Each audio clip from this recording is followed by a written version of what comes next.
ဝါခိဝဲရွေးချယ်ရမည်လမ်းတရားတော်ဤအမေးအဖြေများဒေါသသည်အပြစ်ရှိမရှိသုံးသက်တင်ပြပါဒေါသသည်အပြစ်ရှိပါသည်ဒေါသဖြစ်လျင်စိတ်နှလုံးအေးချမ်းမှုဆုံးရှုံးသွားသည်ပင်ကိုတည်ငြိမ်တဲ့စိတ်ပျက်စီးသွားပြီးပူလောင်တဲ့စိတ်ဖြစ်ပေါ်လာပါသည်အရာရာကိုမကြေမနက်ဖြစ်လာပါသည်ပြုံးရွှင်တဲ့မျက်နှာပျက်စီးသွားပါသည်ပြင်းထန်လာလို့ရှိရင်တကိုယ်လုံးအသားဆက်ဆက်တုံလာသည်ရိုင်းဆိုင်တဲ့အတွေးများတွေးလာသည်မကြောက်ဝတ်မနာတာစကားမျိုးထွက်လာမည်မပြောတဲ့နာပြောမိသွားပြီမလုံတဲ့တာလုံမိသွားပြီမိမိနဲ့သူတစ်ပါးနိနာမိအလုတ်တွေလှုပ်လာသည်ထို့ကြောင့်ဒေါသသည်ကောင်းကျိုးမပေးပညာရှိတို့မချီးမွမ်းသောတရားဖြစ်ပါသည်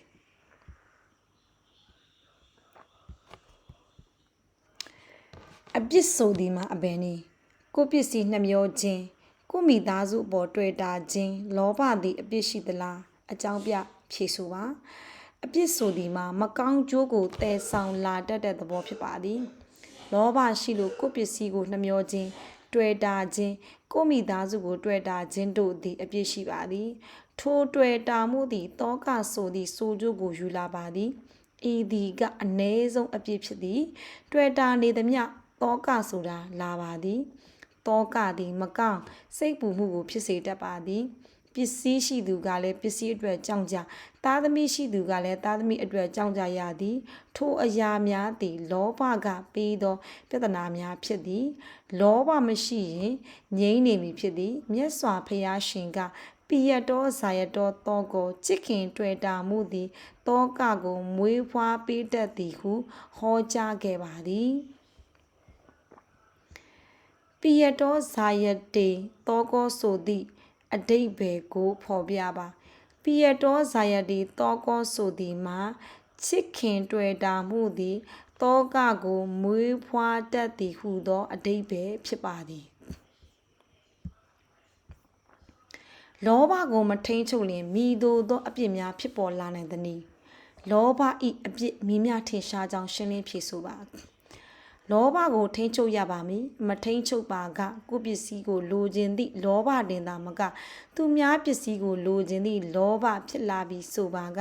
ပြဿနာတွေဖြစ်လာနိုင်ပါသည်ခိုးမှုဓမြတိုက်မှုရာဇဝတ်မှုကျူးလွန်မှုတွေဖြစ်လာနိုင်ပါသည်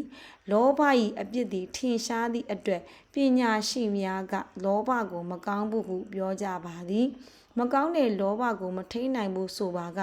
ထိုပုဂ္ဂိုလ်သည်တာမန်လူကောင်းတစ်ယောက်ကနေတခိုးဟုသမုတ်ခံရမည်တခိုးဘဝမှာတပြဘဝသို့ရောက်သွားနိုင်သည်၎င်းသည်လောဘကပေးသည့်နာမည်ဖြစ်သည်အကယ်၍သာသူများပစ္စည်းကိုလိုချင်သည့်လောဘမျိုးမရှိဘူးဆိုလျှင်ထိုသူသည်တခိုးတပြအဖြစ်မိသည့်နီးနှင့်မျှမရောက်နိုင်ပါမောဟသည်လောဘဒေါသတို့ထက်အပြစ်ပိုကြီးကြောင်းရှင်းလင်းဖြေဆိုပါမောဟဆိုသည့်သဘောဝတရားသည်တွေးဝေခြင်းလှုပ်တင်တာနှင့်မလှုပ်တင်တာခွဲခြားမသိခြင်းတို့ကြောင့်ပြဿနာပိုကြီးပါသည်မလှုပ်တင်တာလှုပ်ရင်အပြစ်ရှိသလိုလှုပ်တင်တာမလှုပ်သည့်အတွက်အပြစ်ရှိပါသည်မောဟကြောင့်မလှုပ်တင်တာလှုပ်မိပြီးလှုပ်တင်တာမလှုပ်သည့်အတွက်နစ်နာဆုံးရှုံးမှုမြောက်များစွာဖြစ်လာနိုင်ပါသည်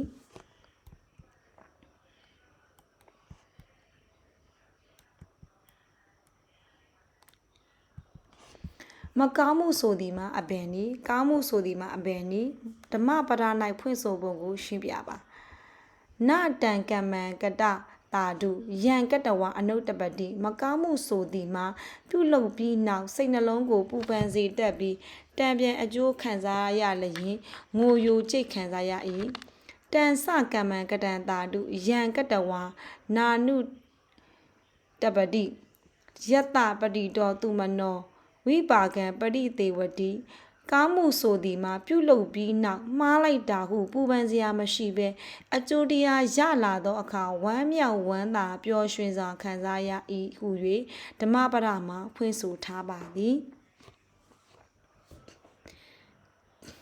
အာလောဘအာဒေါသနှင့်အာမောဟဆိုသည်မှာအဘယ်နည်းအာလောဘသည်လောဘ၏ဆန့်ကျင်ဘက်အာဒေါသသည်ဒေါသ၏ဆန့်ကျင်ဘက်အာမောဟသည်မောဟ၏ဆန့်ကျင်ဘက်ဖြစ်ပါသည် အာလောဘသည်ဆွန့်လွတ်နိုင်သည်ပေးကမ်းနိုင်သည်အတွေ့အတာကင်းသည့်သဘောဖြစ်ပါသည်အဒေါသသည်မုန်းတီးမှုမရှိအကျိုးစီးပွားကိုလိုလားသည့်မေတ္တာတရားပေါ်လာသည့်သဘောတရားဖြစ်ပါသည်အာမောဟသည်လှုပ်တင်မလှုပ်တင်ရှင်းရှင်းမြင်လာပြီးမလှုပ်တင်တာကိုရှောင်လှုပ်တင်တာကိုလှုပ်ပြီးကောင်းကျိုးချမ်းသာကိုရစေသည့်သဘောတရားဖြစ်ပါသည်ဒေါသကင်းပြီးနှလုံးသားထဲမှအမုန်းတရားမရှိသည့်ပုဂ္ဂိုလ်ဤစိတ်သည်ငြိမ်းချမ်းနေသည့်အတွက်မြည်သည့်အကျိုးတရားများရရှိစေသည်ဒေါသကင်းပြီးနှလုံးသားထဲမှအမုန်းတရားမရှိသည့်ပုဂ္ဂိုလ်ဤစိတ်သည်ငြိမ်းချမ်းနေသည့်အတွက်ချမ်းသာအိပ်ဆက်ချမ်းသာလျက်နိုးအိမ်မက်ဆိုကင်းဆောင်ခြင်းနှံ့များလူသားလဲချစ်နှက်လဲချစ်လျက်ဆိုသည့်အတိုင်းချမ်းချမ်းသာသာအိပ်ဆက်ရခြင်းအိယာကနိုးသည့်အခါချမ်းချမ်းသာသာနိုးခြင်းအိမ်မက်ဆိုးများမမတ်ခြင်းနတ်များကစောက်ရှောက်ခြင်းလူနတ်တို့၏ချစ်ခြင်းစသည့်အကျိုးတရားများကိုရရှိပါသည်